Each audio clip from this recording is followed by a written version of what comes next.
Hello, my friends. May the 4th be with you. In honor of this annual Star Wars Day, we thought we'd put together a First 5 feature based around my first 5 Star Wars video game picks. Now, this is my list. I did send out a tweet, and we're going to get into some of the choices that you have of some of your favorite Star Wars games.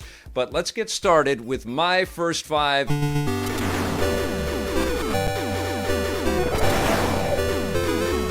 Coming in at number 5 is Star Wars Arcade. This is from Atari. This is the old classic vector graphics-based arcade machine that I used to see in movie theaters back in the day. I was such a huge fan of Star Wars and Empire and Return of the Jedi, and there was this beautiful arcade cabinet. It's since been re-released in a kind of a scaled-down cabinet from Arcade 1-Up, and it's such a beautiful game. It's very simple. You just get to fly through 3 different phases of, the Star Wars mythology. You're in space for a bit, then you're over the Death Star, and then you're in the trench. But it was so effective, had digital samples of the actors from the movies put into the game, and it was so addictive and so fun. Are you going to create the power?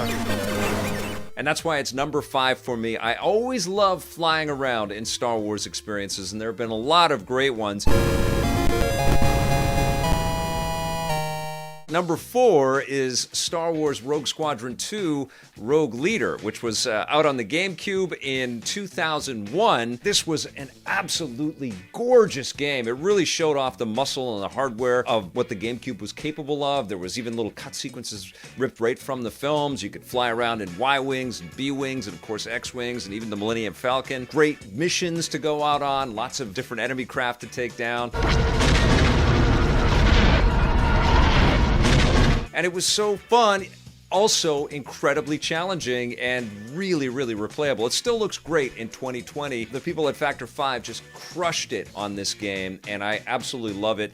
I could have chosen the X-Wing franchise from the PC, because those games are all terrific as well. X-Wing and TIE Fighter, X-Wing versus TIE Fighter, X-Wing Alliance. Awesome franchise as well. But Rogue Leader, I think, has a very special place in my heart. I just absolutely adore that game. Number 3 is The Force Unleashed. This was out on the Xbox and the PlayStation 3 and the PC around 2008 timeframe. It's also backwards compatible. If you've got the Xbox disc, you can play that on your Xbox One, which is very cool. This is a game loaded with all kinds of awesome technology. Everything sort of crumples, and you have amazing force powers as Starkiller. You can lift up different stormtroopers and bad guys and hurl them and throw them, and you can electrocute them. The effects were massive, and the facial scanning technology where they put Sam Witwer in the game was really cool. He did a great job. All the actors are awesome. What is your will, my master? And of course, the standard thing with all of these Star Wars video games is the music, the echoes of John Williams' score permeating through this game, but every other game on this list. Just absolutely wonderful.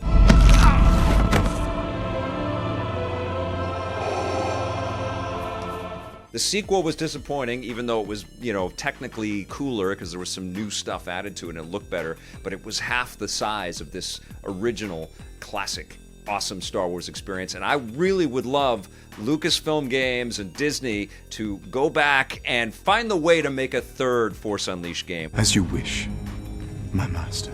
Bring back Starkiller in some way. Sam Witwer's part of the family over there. He's in the Clone Wars. He's doing all kinds of stuff around Star Wars. So it'd be amazing to get him back. Maybe he's going to do a live-action version of the character in The Mandalorian or something. I don't know. But he is a great actor, loves Star Wars, and he made 1.5 fantastic Star Wars video games. Force Unleashed is number 3 for me. Problem here. You're dead.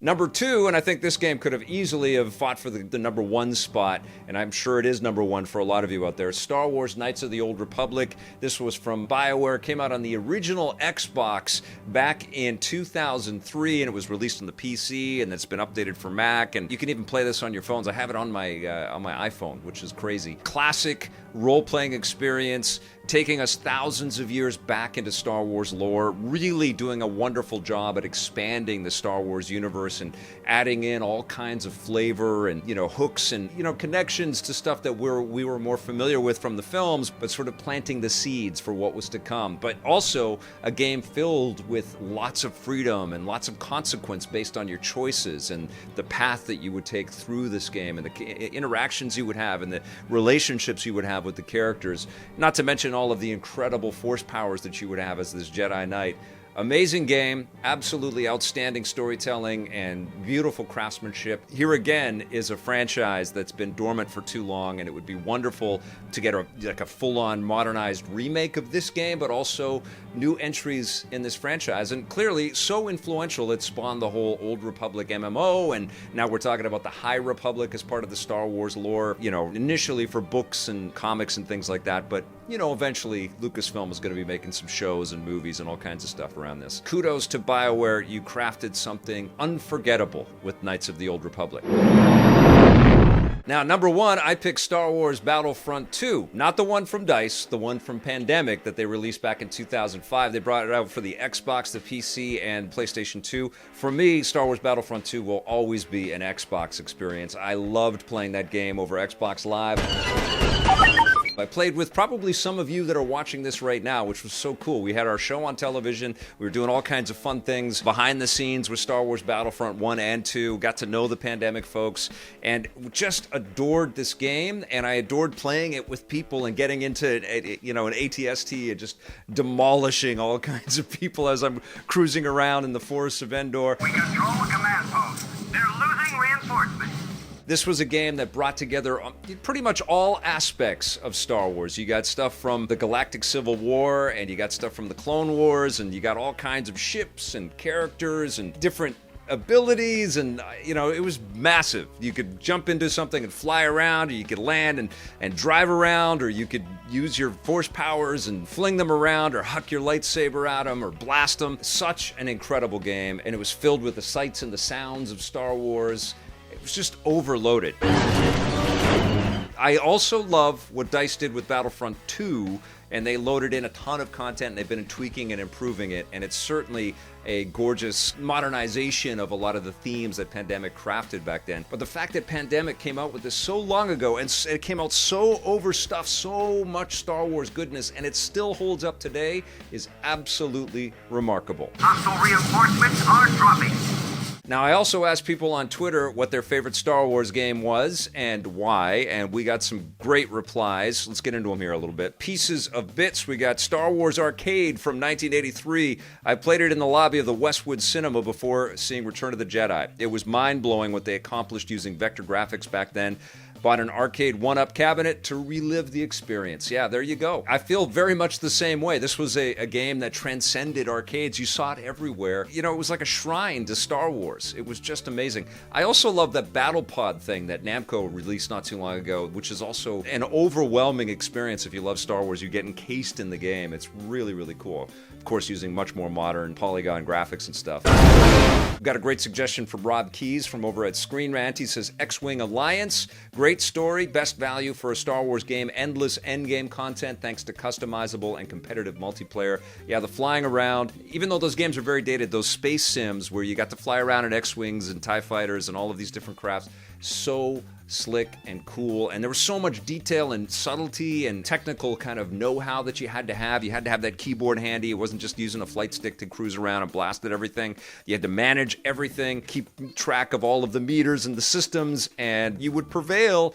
if you paid attention, and it was such rewarding gameplay. So well made. And there again, there's a franchise, that X-Wing TIE Fighter franchise, that desperately needs to come back, especially when you consider the incredible multiplayer options that could be available to modern gamers. In games like this, it would be amazing. Sooner fan JPS says, I like the Super Star Wars games from the Super Nintendo. They were fun platformers that were audio-visual masterpieces at the time.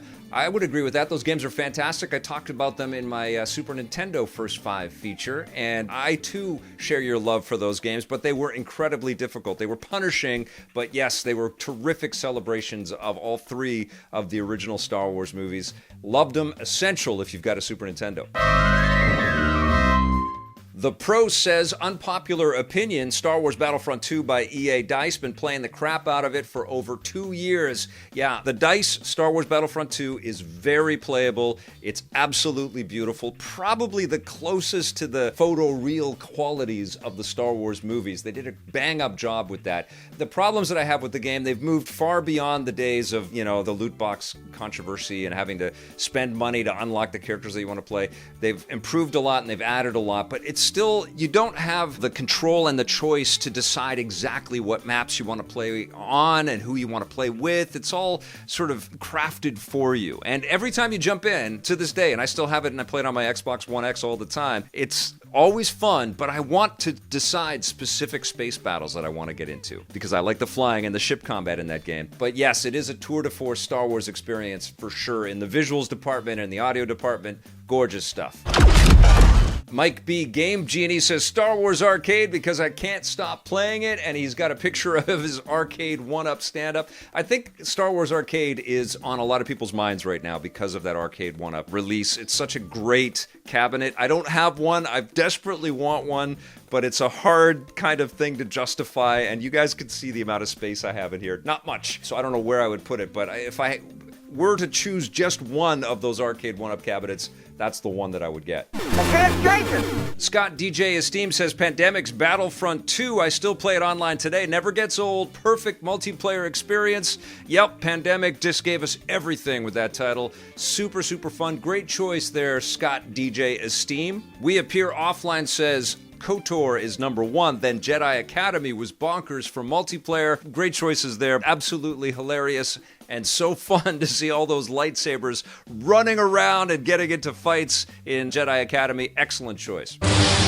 CM Pony says, Lego Star Wars 2 Original Trilogy. I love Star Wars and Legos. Tons of characters and vehicles to unlock. Every scene from the movies recreated by Lego was great, and the humor was fun. Yes, another fantastic choice there. I'm also a huge fan of the Lego Star Wars games. I remember, I think I played and beat the complete saga, which was episodes 1 through 6 on the PSP, and I loved it. Loved the zany sense of humor and the cutscenes that they would do without any voice acting, which was cool. And they still deliver all the moments and the emotional connection to those original scenes. Beautiful games, and I can't wait for the new Lego Star Wars game that TT is working on. It's supposed to reinvent everything and should be incredibly exciting. Cannot wait for the new Lego Star Wars.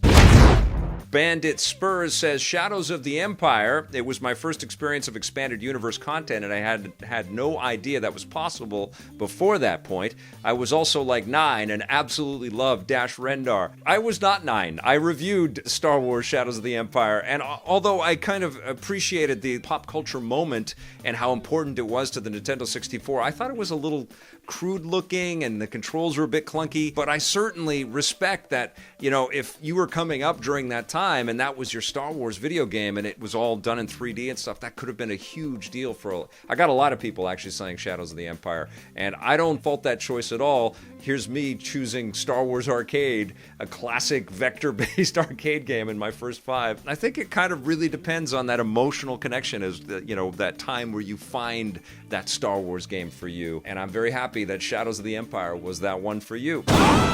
Last one is Exciting Laundry Bounty Hunter on the GameCube PS2, because Boba Fett, jetpack, rockets, and helmet HUD for identifying bounties. Yeah, there was a lot of fun stuff in there, lots of great technology, lots of Star Wars shine, and it was made by developers at LucasArts that just totally loved what they were getting to work on. They loved the Star Wars universe. I remember visiting LucasArts for this game and Obi-Wan, and I remember going to BioWare to visit the KOTOR team, and LucasArts was really kind of working with people that step one, they had to have a real love and a real knowledge and a real passion to create cool new Star Wars lore with their games. Not all of them worked perfectly, but it was an incredible era for me, to go and visit LucasArts, because I can directly link back to my love for Star Wars and, how cool the technology was and how beautiful those movies were and how much they kind of related to my love for video games. It was like a direct line from all of that to me launching Electric Playground.